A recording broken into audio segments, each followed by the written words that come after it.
তোমার মনে লাগলো তো, সেই জন্য তুমি আমাকে আজকে চল মানলে। পিসিমণি আমারও মনে লেগেছিল, কিন্তু ওনারা আমার গুরুজন বলে ওনাদেরকে আমি চোটটা মারতে পারিনি।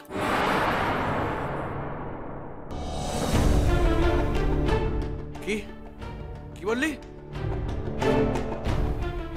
কি বললি তুই? তুই আমাকে চড় মারবি? দাদা কি হচ্ছে নাকি? চলো এখন এখান থেকে, চলো।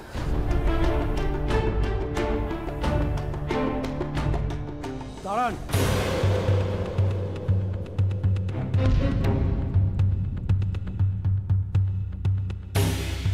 আপনারা যাকে অসম্মান করে চলে যাচ্ছেন, শুনে যান, সেই বাড়ির বৌমা, পুত্রবধূ,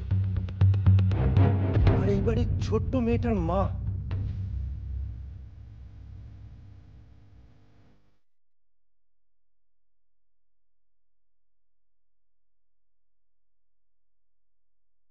লজ্জা হচ্ছে আমার, সত্যি লজ্জা হচ্ছে আমার শরীর। তুই তাহলে সত্যি সত্যি খারাপ হয়ে গেছিস? কি লজ্জা!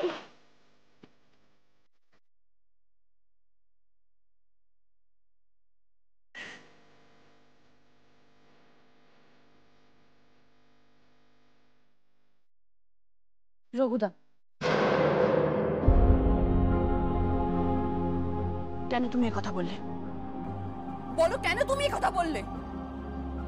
আমি তো সত্যি এই বাড়ির পুত্রবধূ নই, আর আমি মাম্মামের মাও নই।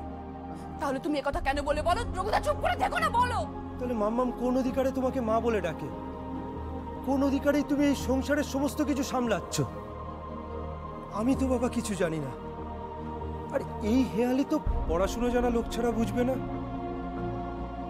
আমি মুখ্য সূক্ষ্ম চাকর মানুষ, আমি এর কতটুকুই বা বুঝবো? রাজকন্যাকে এখন আর কেউ ডাকে না, রাজকন্যার কথার কেউ ভাবে না।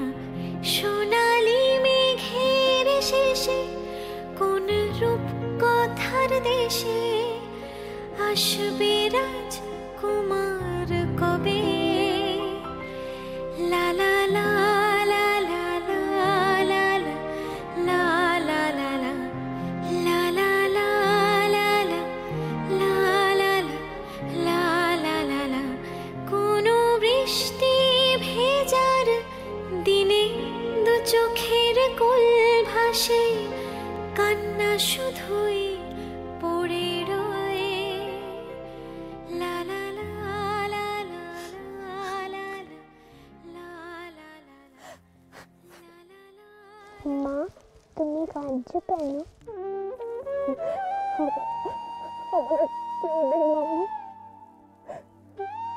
কেউ নেই আমার এই পৃথিবীতে, আমার আর কেউ নেই। কে বলেছে তোমার কেউ নেই? আমি তো আছি।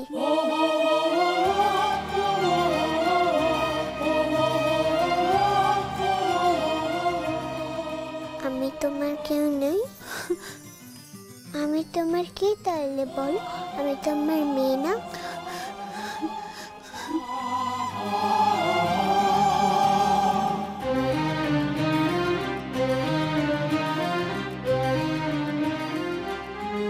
তুমি চিন্তা করো না, আমি তোমায় বলছি তো।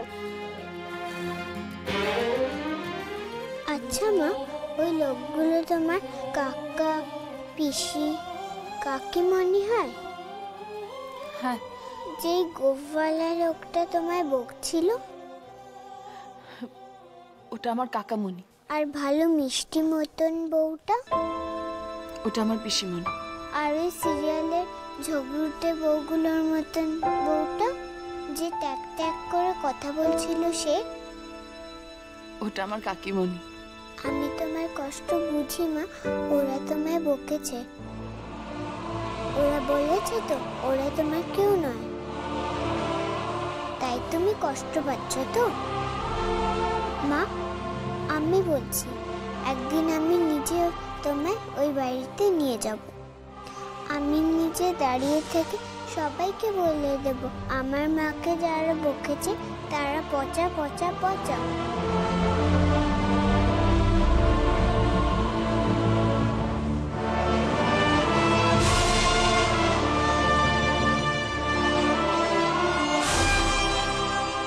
আচ্ছা মা, তোমার মা নেই?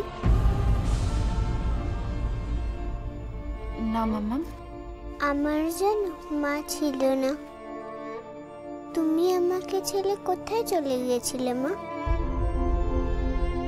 আমাকে ছেড়ে কোথাও যাবে না তো মা? কোথাও যাবে না?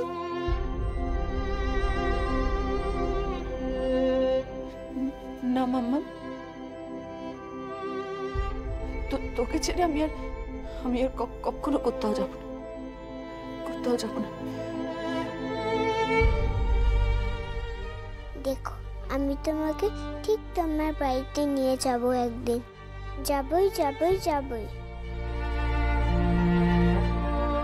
তখন দেখবে আর কাঁদবে না তুমি, আর তোমার চোখের জলও পড়বে না। তুমি কাঁদলে যে আমার খুব কষ্ট হয় মা, খুব কষ্ট হয়।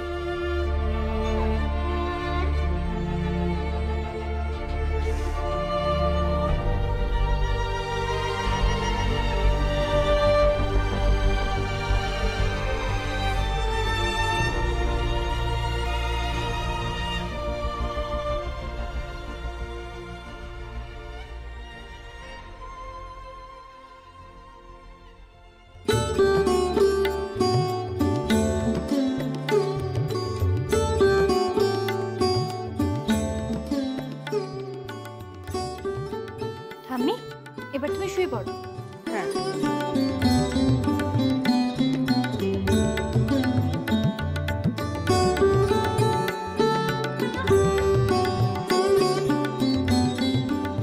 কি মিঠু, বৌমা, কোথায় গিয়েছিলে তোমরা যে এত রাত হলো?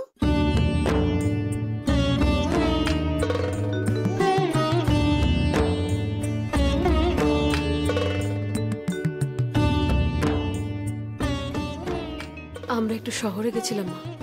শহরে কেন? সইয়ের কাছে।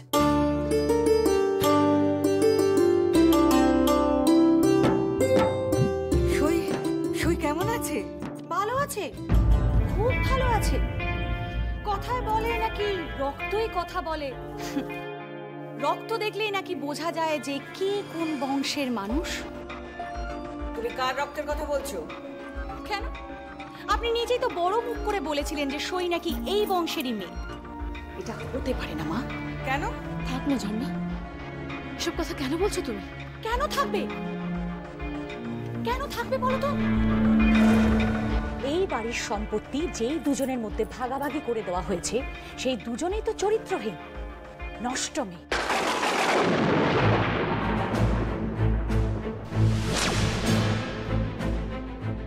তুমি কার কথা বলছো বৌমা? কার আবার মা? আপনার নাতনি সই। সে শহরে একটা এখন অন্য বাড়িতে আছে, একটা অন্য পুরুষের সাথে। কি বলছো কি তুমি? হ্যাঁ, ঠিকই বলছি। আর শুধু তাই নয় মা, সেই বাড়িতে সই ছাড়া আর দ্বিতীয় কোনো মেয়েও নেই। পিয়াস চ্যাটার্জির স্ত্রী সেজে আছে ও। তার বাচ্চার মা সই। লিভ টুগেদার করছে হয়তো। সেটা আবার কি? ও আপনি বুঝবেন না, আপনাদের সময় এই সমস্ত ছিল না, এখন হয়েছে। দাঁড়াও, কি বলতে চাইছো তুমি? আমি এটাই বলতে চাইছি মা, যে ভুল করে এক কান কেটে আপনার পেয়ারের নাত বউ এই পরিবারের মান সম্মান সব ডুবিয়েছে, সেই একই ভুল করে আর কেউ যেন আপনার দু কান না কাটায়। দু কান কাটা তার মানে কি? আপনি কেন বুঝতে চাইছেন না যে সই এই পরিবারের কেউ নয়? সই এই পরিবারের মেয়ে হতে পারে না। আপনারা দয়া করে ওকে ভুলে যান। ও শহরে গিয়ে লামপট্ট করে বেড়াচ্ছে। ও একটা অশিক্ষিত মেয়ে, একটা নষ্ট চরিত্রের মেয়ে। আরে থাকতো তো একটা পাতি বস্তিতে, এর থেকে বেশি লোক কি করতে পারে? আমি বিশ্বাস করি না, আমি তোমার কোনো কথা বিশ্বাস করি না, আমি বিশ্বাস করি না। তুই তো ফোন কর, সইকে ফোন কর, ফোন কর তুই। মা তুমি এরকম করো না, তোমার শরীর খারাপ করবে তো। মা তুই ফোন কর। আমি আমার নাতনির নামে এত কথা শুনে আমি কি করে হাত পা গুটিয়ে বসে থাকবো? আমার মৃত ছেলের একমাত্র মেয়ে, সে কখনো এ কাজ করতে পারে না। ফোন কর, তুই ফোন কর। করছি তুমি শান্ত হও মা, তুমি ফোন করিস।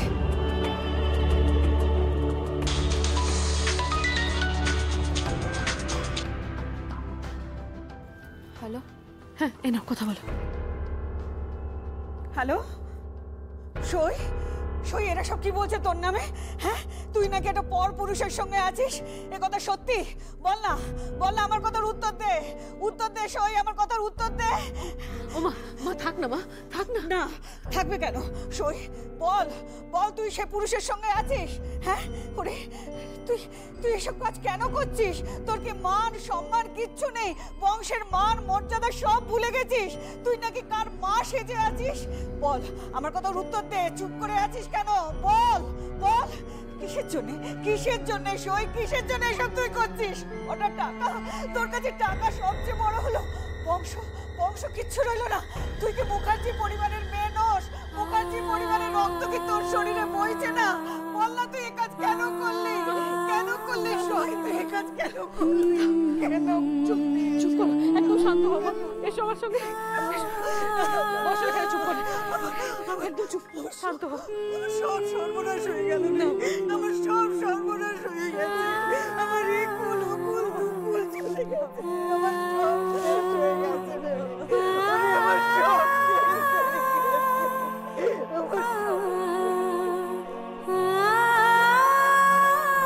এই কথাগুলো ঠাম্মিকে না বললে হতো না? না,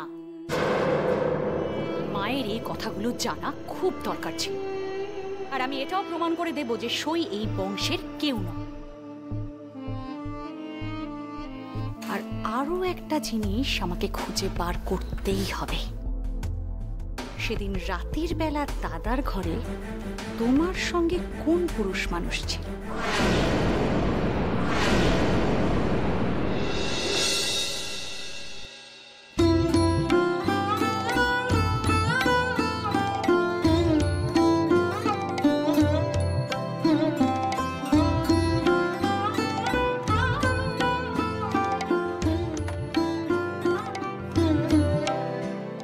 আপনার খাবারটা খেয়ে নিন।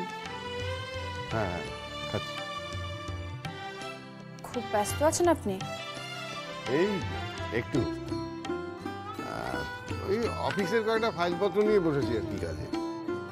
আচ্ছা, আপনি অফিসের কাজ বাড়িতে কেন করেন? অফিসের টেনশনটা আপনি যদি বাড়িতে আনেন তাহলে আপনি বিশ্রামটা কি করে করবেন? কি করি বলো, কাজ তো আর ফেলে রাখতে পারি না। না, বাড়িতে আর অফিসের কাজ করা চলবে না। এই দেখো, আরে এই কাজটা তোমাকে শেষ করতে দাও। না বললাম তো, বাড়িতে আর অফিসের কাজ করা চলবে না। তাছাড়া এখন আপনার বয়স হয়েছে, আর আপনি ঠিকঠাক ডাক্তারও দেখান না। সময় সময় ডাক্তার দেখিয়ে চেক আপ করানো উচিত, তাই না? কি দেখছেন? খুব ভালো লেগেছে তোমায় দেখে। দেখো, বাড়িতে একটা মেয়ের ছোঁয়া সংসারকে সুন্দর করে তোলে। এই দেখো, তুমি আসতেই ঠাকুর ঘরের চেহারা কেমন বদলে গেছে। তুমি আসতেই এই ঘর দোরের চেহারা বদলে গেছে, আমাদেরও চেহারা বদলে গেছে। আমরা সবাই কাঁচা জামা কাপড় পরছি, মাম্মামের যত্ন আত্মীয় হচ্ছে। ও মেয়ে, তুমি খুব সংসার ভালোবাসো না? এরা তোমায় কিছু দেবে না মিথ্যা কহে। দেখো, তোমার আর আমার ছেলের বিয়েটা হয়ে গেলে তুমি খুব ভালো থাকবে।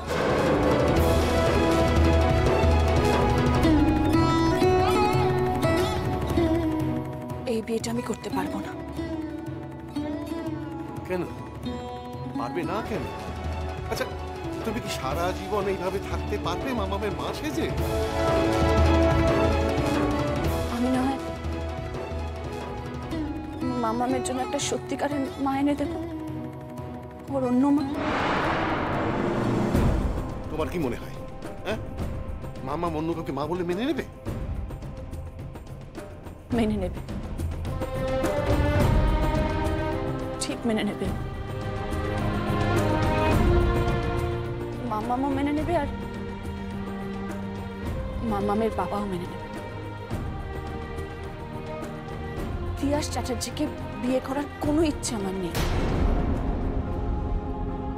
দেখো, আরে তুমি তো মামামের মা হয়েই গেছো, হ্যাঁ? এখন অন্য কোনো মাকে মামা মেনে নেবে না। এতদিনে অনেক কষ্ট করে একটা মা খুঁজে পেয়েছে মামা। জানি আমি, বিশ্বাস করুন আমারও মামামকে ছাড়তে বুকটা ফেটে যাবে। আমিও মামামকে কোনো দিনও ভুলতে পারবো না, কিন্তু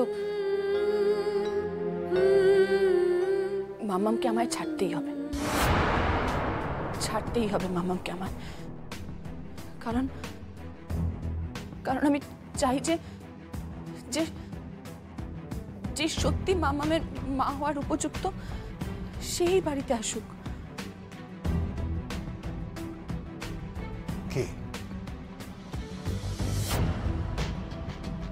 রাহি দিদিকে আমি ঠিক নিয়ে আসবো, দেখবেন। আসলে আসলে রাহি দিদি না অভিমান করে বসে আছে। আমি তো একটা মেয়ে, আমি বুঝি একটা মেয়ের অভিমানকে, একটা মেয়ের ভালোবাসাকে।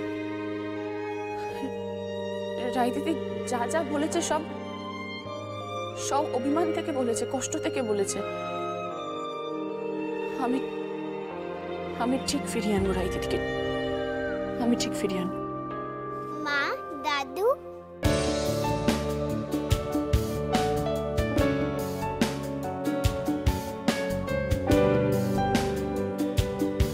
কি হয়েছে মামা? দেখো মা, দেখো দাদু, আমি কি সুন্দর একটা ছবি এঁকেছি, কেমন হয়েছে? আরে বাবা, ছবি এঁকেছে তো, দেখি দেখি দেখি দেখি দেখি ভালো করে দেখতে হবে তো। বসে পড়ো বসে পড়ো বসে পড়ো। আচ্ছা, এটা কারা? এটা বাবা, এটা মা, আর এটা মামা। আমি আমাদের তিনজনের ছবি এঁকেছি।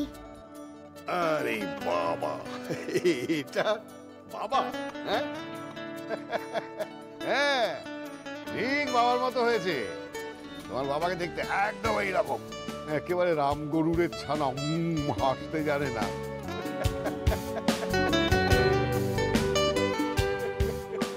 মামাম চল, এবার তোকে আমি স্নান করে দেবো। না, আমি এখন চান করব না, আমি এখন খেলবো। কি খেলবে এখন? ওই খেলাটা দাদু, যেটা তুমি পক্ষীরাজ ঘোড়া হবে আর আমি ঘোড়ার পিঠে রাজকুমারী হব। ঠিক ঠিক। আর আমি? তুমি আমার মাই হবে। ও মা, গানটা গাও না। কোন গানটা? ওই রাজকন্যা রাজপুত্র গানটা।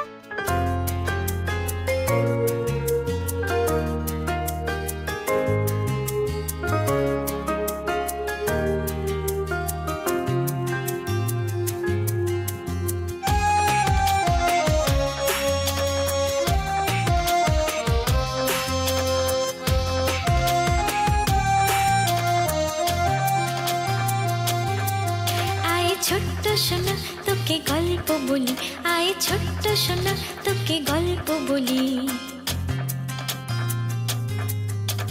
গা সা রে রে নি সা নি ধা নি পা।